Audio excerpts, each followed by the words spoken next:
સુરતમાં પત્ની પીડિત પતિઓએ કર્યું પ્રદર્શન। બેંગાલુરુના અતુલ સુભાષના આત્મહત્યા કેસમાં ન્યાયની માંગ સાથે પ્રદર્શનકર્તાઓએ પ્લેકાર્ડ હાથમાં લઈને કર્યો વિરોધ। કેન્દ્રીય ગૃહમંત્રી અમિત શાહ આવતીકાલે આવશે ગુજરાત। વલસાડમાં ધરમપુરના શ્રીમદ રાજચંદ્ર મિશનના કાર્યક્રમમાં આપશે હાજરી।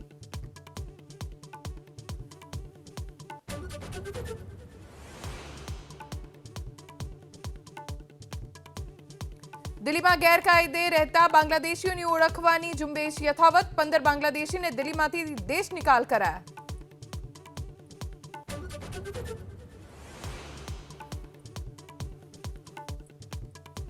શ્રીનગરમાં 8 ઇંચ અને સોનમર્ગમાં 8 ઇંચ હિમવર્ષાથી જનજીવન પ્રભાવિત। શ્રીનગર જમ્મુ હાઈવે બંધ કરાતા 1200થી વધુ વાહનો ફસાયા।